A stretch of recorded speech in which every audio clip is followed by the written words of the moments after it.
Hi everyone. In the previous video lecture, we discussed about 8051 interrupt basics. Now in this video, let us learn assembly language programming for the timer interrupts. So programming the timer interrupts, we need to understand the following points. The timer flag is raised when a timer rolls over. This is one thing we need to understand whenever you are writing assembly code using timer interrupts. In polling TF, we have to wait until the TF is raised. So when we are doing with the polling, there are two types of interrupt, polling method and the interrupt method we call. So in polling, TF is continuously monitored, means we need to wait until TF is raised. The problem with this method is that the microcontroller is tied down while waiting for the TF to be raised and cannot do anything else. So it will be idle. Using interrupt solves this problem and avoids tying down the controller. If the timer interrupt in the IE register is enabled, whenever the timer rolls over, TF is raised and the microcontroller is interrupted in whatever it is doing and jumps to the interrupt vector table.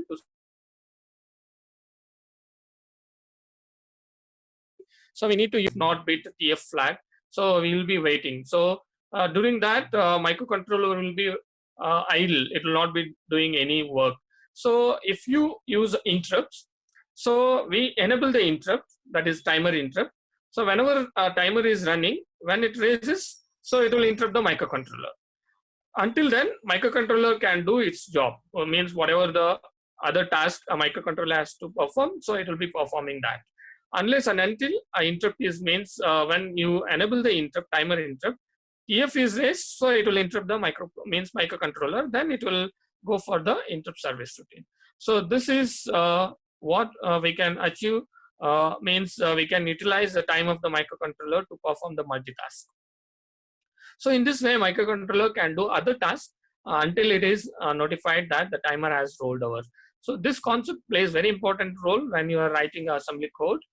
So let us see the timer flag. We need to understand there are two timers are there. Timer 0 interrupt means timer 0 interrupt and the timer 1 interrupt. So when timer 0, if you are using timer 0, that is TF flag is set, so it is going to go for the 00B. So this is the address where you will be having the interrupt service routine. So this is very important. So whenever you are using timer 1, so when it raises 1 means TF becomes 1. So it is going to 001B, means this is the starting address of your interrupt service routine. So that we need to understand. So let us see one example here after knowing how to enable the interrupts and which are the interrupts we are going to use in order to write applications using the interrupt timer. So let us see in this example, they ask you to write a program that continuously gets 8-bit data from P0 and sends it to P1 while simultaneously creating a square wave of 200 microsecond period on pin P2.5. Use timer 0 to create the square wave. Assume that crystal frequency is 11.0592 megahertz. So this is a problem statement. Here we need to generate a square wave and simultaneously we need to do transferring of the data from port 0 to port 1. So when a timer is running, microcontroller will be doing this transfer of the data. So this concept we need to understand. So let us write the assembly language programming for this. So we know that in the problem statement, they have asked you for timer 0. So, and they have asked the square wave time period is 200 microsecond. Time period means it is whole cycle, means for T on and T off. So if you cycle means if you take one duration, that is one pulse, so it will be 100 microseconds. So it is very important to calculate the value to be loaded into a timer register in order to achieve the delay 100 microseconds. So let us calculate the value. So we'll use the timer 0 in mode 2, auto reload mode. So TH0, timer 0 means you need to load the value into TH0. So if you take half of this time period, that is for one pulse, so it will be 100 microsecond. So 100 microsecond is divided by the time period of your crystal frequency. If you are using 11.0592, time period will become 1.085 microsecond. So if you divide this desired delay by 1.085 microsecond, you will get 92. So this 92 we need to subtract from 256 actually. Then you will get a value Okay, that we need to convert into hexadecimal. Otherwise, directly you can use minus 92. That is two's complement of this. So we know that if you are calculating two's complement, you need to subtract from double F minus 92, then plus 1. So that is nothing but converting this into a means the count value into a th. So upon wake up, go to main, means we need to avoid the interrupt vector table. That also we need to keep in our mind. So when you write means upon wake up, means when you do a reset, it will come to origin 00H. After this, we need to write the instruction, long jump instruction, to avoid the interrupt vector table, that is interrupt service routine location. So we write L jump main. Okay. So here we need to go for the main program where you are written. So I'll go to the main program here. The main program for initialization. So I'll write org 0030H after vector table space. So I'll write the first instruction to configure the timer 0 mode 2. I'll load 02H into a tmod register, move tmod with a 02. So it will be making timer 0 and mode 2 operation. Then move P0 with a 0FFH. So P0 I am making as an input port because you are sending information from P0 to P1. So this will become an input port by making all Fs, means by loading all Fs. Then minus 92 for achieving 100 microsecond delay. So this is a value you will be loading. If you convert that into a hexadecimal, it will be A4H. Either minus 92 or A4H should be loaded into TH0.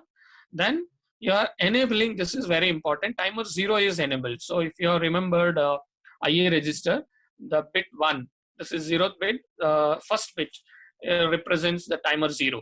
So if you make this as 1, so you are enabling timer 0 interrupt. Then most significant digit, if you enable this, so this will be effective. So that we need to remember. So you are enabling the timer interrupt by loading 82 into IA register. So once if you are enabled, then we can start the timer 0. So if you start the timer 0, so it will start counting till it rolls over. So when it rolls over, so from this timer interrupt enabled, so automatically it will go to the interrupt service routine. That we need to remember. So this is what difference you need to find a polling method and the interrupt. In the polling method, we used to wait by using an instruction JNB, whether TF0 will become 1 or not. So here no need to wait. By default, means if you have enabled the interrupt, by default the CPU or the microcontroller will be knowing whenever TF becomes 1, so automatically it will go to the interrupt service routine. So now by the same time, what a microcontroller will be doing is the value of P0.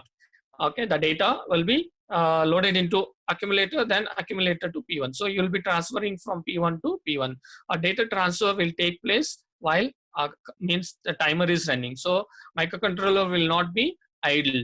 So it will be doing its other tasks when a timer is running. That is very important. So once this will be continuously doing its task, once timer flag is set, then it will go back to the interrupt service routine. So we'll see in the previous slide, we have written that interrupt service routine here, it will come to interrupt service routine for the timer 0 to generate the square wave. So whenever TF in the main code will be set, so it will come to this interrupt service routine, that is subroutine. So this is address. Here what you are doing on pin P2.5, you are toggling. Means after executing that means duration 100 microsecond, a TF will be set, it will come here.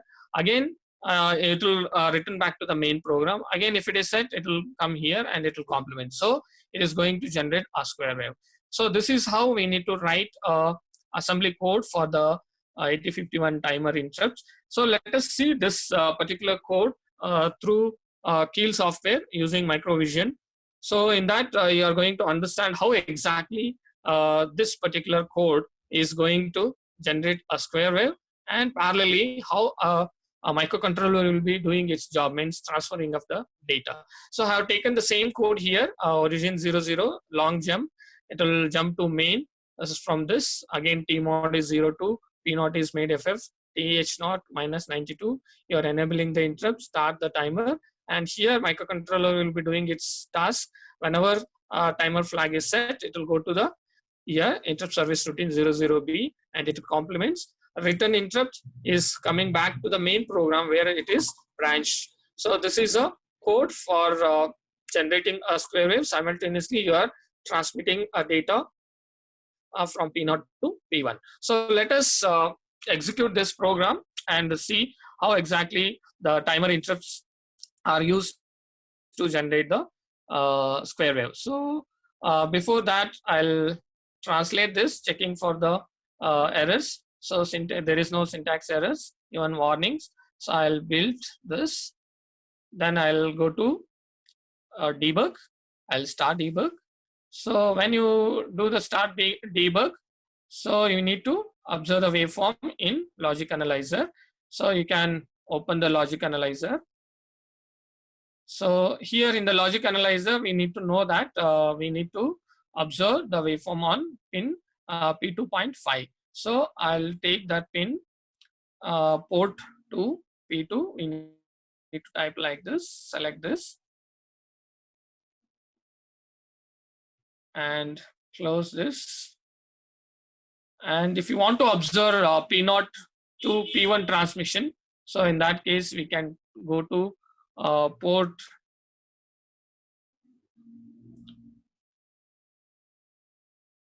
IO ports. I'll take port 1 and port 0 also. So you are going to transmit the data from port 0 to port 1. That also you can observe. And even I will take the interrupts also. So here you can observe in this interrupt window, you are enabling the timer 0. So in this, you can observe here the timer 0 is there. So here in this column, ENA stands for enable. So whenever this particular instruction is executed, this becomes 1. So that you need to observe. So this is a timer. Even if you want to observe the timer also, so you can take timer 0 here. Okay, you can select that also. Timer 0 you are using. So that also you can see. What you can observe in the timer 0 means when it rolls over. So TH here you're having TH naught. This whatever the value you have loaded, whenever you execute this TH minus 92 you have written, no, this value will be loaded as a A4H into the TH naught. That also you can observe. So timer, interrupt, and the ports and the logic analyzer. Parallelly, you can observe all these things in order to understand interrupts using the timer.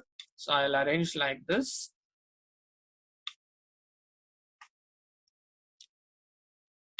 You can observe now. So now what I'll do is I'll execute this program. Now cursor, 2 arrows are pointing to ljump main. So if I execute this, it will come to the main program. So cursor came to main here.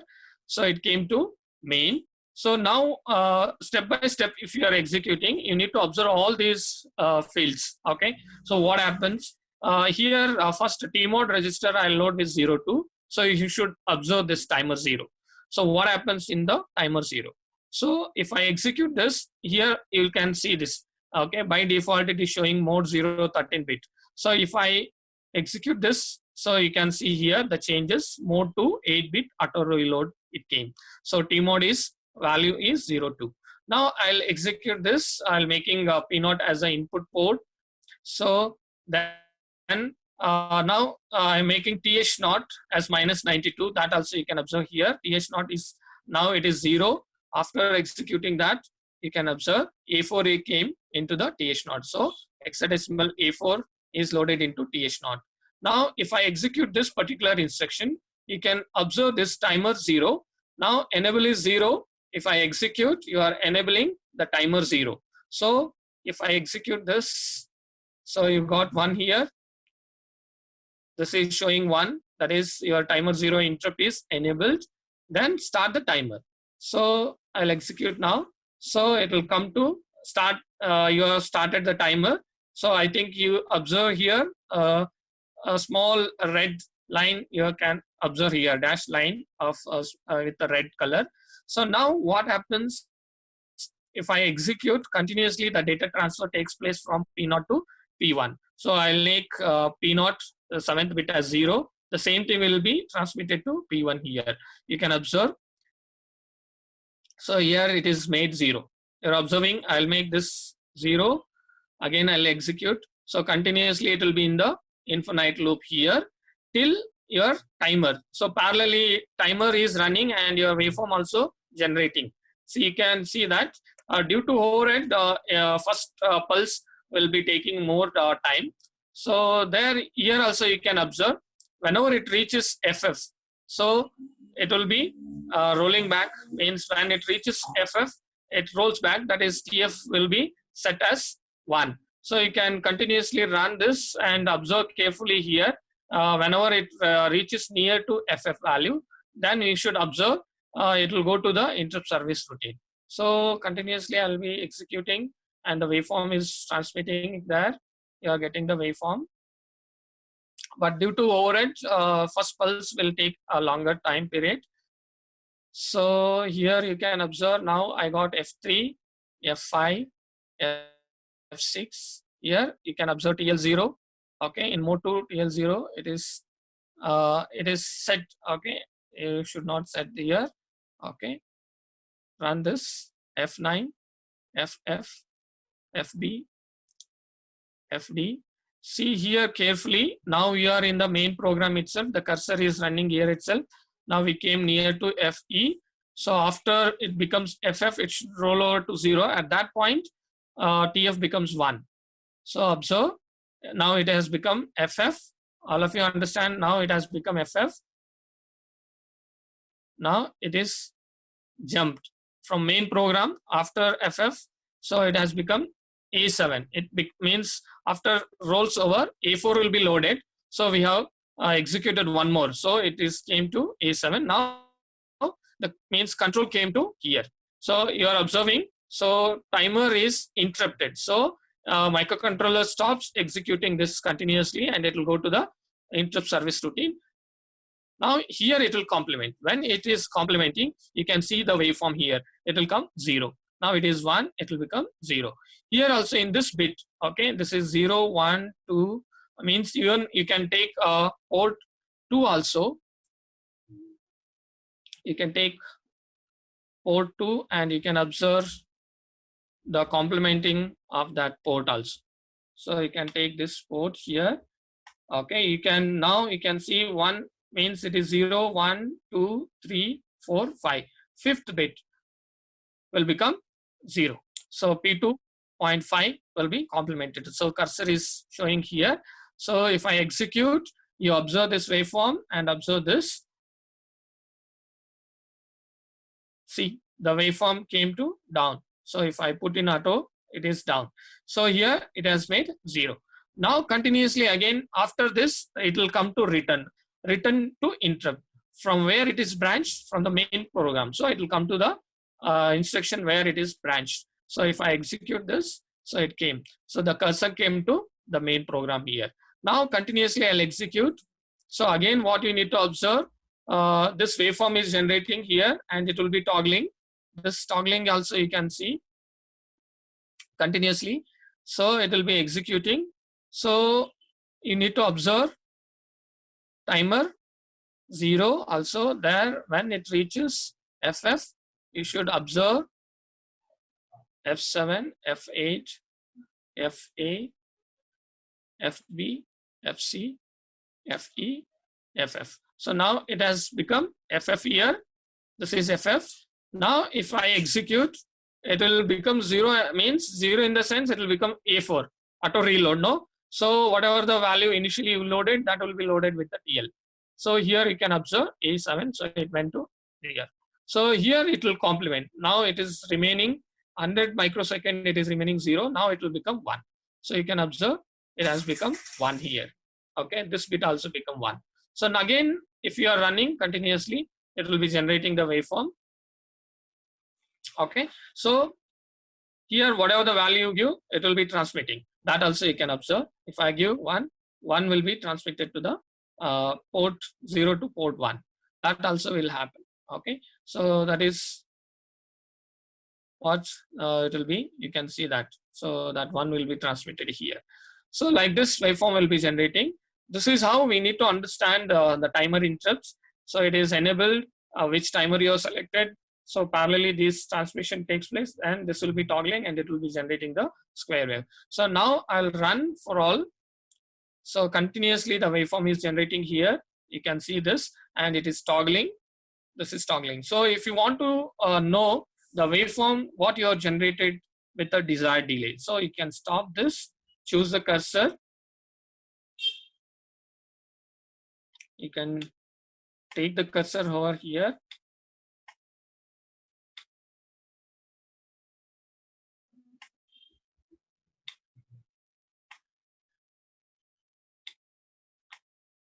Take the cursor and put it here. Here you can observe that grid is 50 microsecond. This high pulse is occupying 2 grids. That is exactly 100 microseconds. So even you can put the cursor over here and put one more cursor here, other end of the pulse. So you can see that exactly you are getting means 99.82639 microsecond. So this is what you have generated. So if you see the full time period of your waveform, on pulse, off pulse, so it is showing 0.2 means 0.200 millisecond. That is nothing but 200 microsecond. So using the timer interrupts, you have generated a square wave with a 200 microsecond, and parallelly you will be transmitting the data from port 0 to port 1. This is what you can observe here. Also the data will be transmitting there. See, all whatever the value you will give, it is transmitting from port 0 to port 1. So you can observe that values are changing. See, this is how we can write timer interrupt means assembly code for the timer interrupts. So this is how you can understand the concepts of writing assembly code for means the timer interrupts. Okay, thank you.